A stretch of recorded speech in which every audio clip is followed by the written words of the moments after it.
Selamat pagi, salam sejahtera. Terima kasih karena bersama dengan saya di Nazilin Unity Channel. Saudara-saudara sekalian, kita digemparkan lagi dengan berita menyatakan kononnya kabar angin tersebar di masa Perikatan Nasional dalam keadaan kemelut sekarang, di masa Parti Bersatu sedang berhimpun.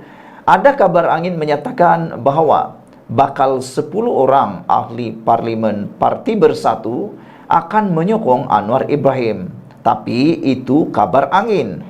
Tapi yang pastinya ini yang lebih panas daripada 10 orang dikabarkan menyokong Anwar Ibrahim itu.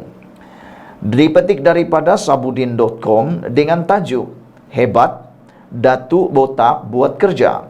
Semua ahli Perikatan Nasional didakwa. Sudah didekatinya untuk sokong Anwar."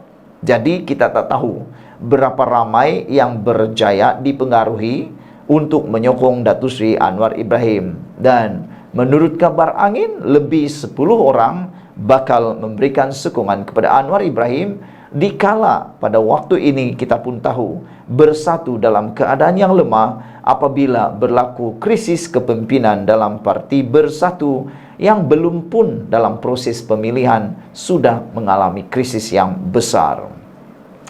Ketua Armada Parti Pribumi Bersatu Malaysia Bersatu, Wan Ahmad Faisal Wan Ahmad Kamal mendakwa semua ahli parlimen Perikatan Nasional PN telah dihubungi Datuk Botak bagi memujuk mereka beralih sokongan kepada Perdana Menteri Datuk Seri Anwar Ibrahim. Hebat, Datuk Botak buat kerja. Mantap. Inilah yang dikatakan cemerlang. Walaupun disebut-sebut, walaupun didakwa macam-macam, Datuk Botak tidak berhenti kalau mengikut dakwaan Ahmad Faisal Wan Ahmad Kamal ini. Jadi kita patut memuji kehebatan Datuk Botak buat kerja. Berapa ramai ahli parlimen PN telah pun didakwa telah pun didekati oleh Datuk Botak ini. Hebat kan Datuk Botak? Kita patut memuji beliau. Ahli parlimen Machang itu bagaimanapun menjelaskan, individu terbabit tidak menghubungi ahli parlimen yang mempunyai kes mahkamah. Kenapa? Hairan juga. Semua yang ada kes mahkamah atau kena ugut LHDN, Lembaga Hasil Dalam Negeri dan sebagainya tidak didekati. Tetapi yang lain semua saya rasa sudah sudah dihubungi oleh Datuk Botak, kata beliau lagi. Yang menjadi persoalan daripada netizen ialah mengapa ahli-ahli Parlimen Perikatan Nasional ini dikatakan diugut oleh LHDN? Adakah benar pemimpin-pemimpin Perikatan Nasional yang diugut oleh LHDN ini mempunyai masalah dengan LHDN? Tak bayar cukai kah, bosku? Bayarlah cukai. Kalau banyak duit tu bayarlah cukai. Takkanlah tak bayar cukai. Orang-orang yang bilis-bilis ini pun bayar cukai. Takkanlah jerung-jerung tak bayar cukai kan? Yang bilis-bilis ini kena bayar cukai. Kalau tak bayar cukai berdosa. Yang jerung-jerung sana tu, ikan paus yang banyak duit tu, kenapa tak bayar cukai? Kalau diugut oleh LHDN dan Anda tak punya masalah, buat apa takut? Itu soalannya. Dan itu yang patut dijawab oleh pemimpin-pemimpin yang kononnya takut pada LHDN ni. Kalau tiada masalah dengan LHDN, buat apa takut?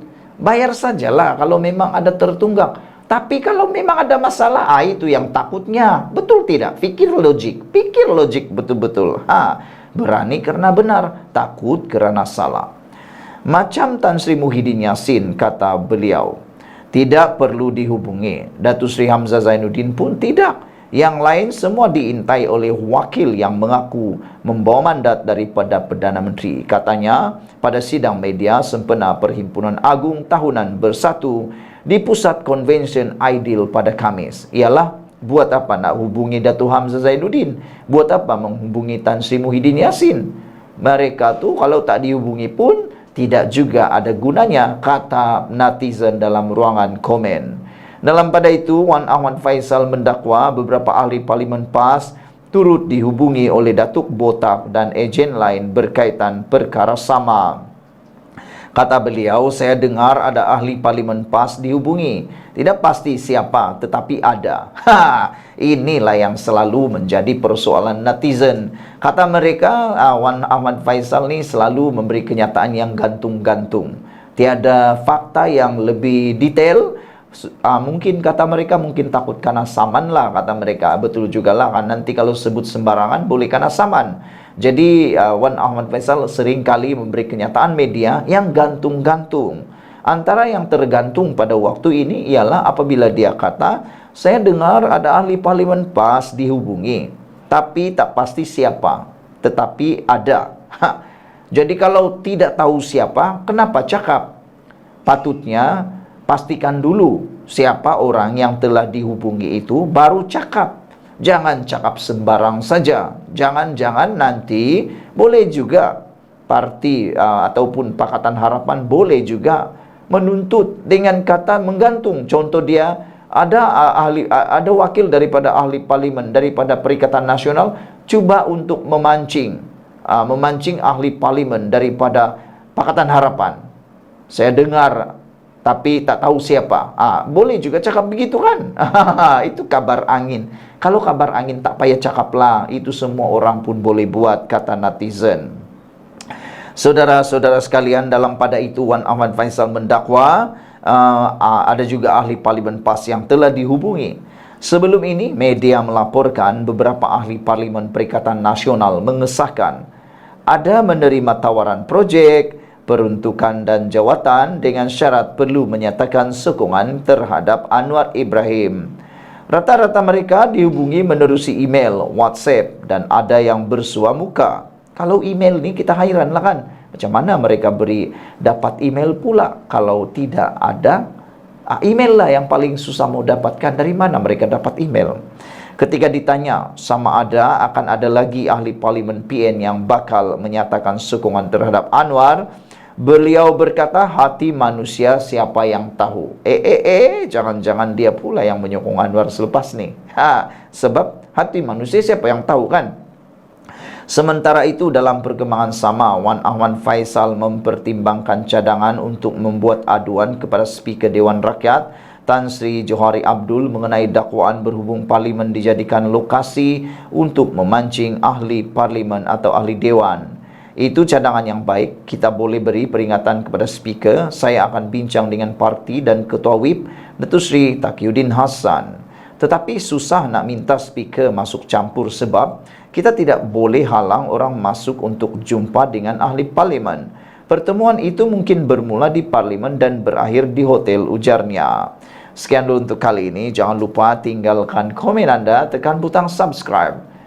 Kita patut memuji kehebatan Datuk Botak, yaitu buat kerja.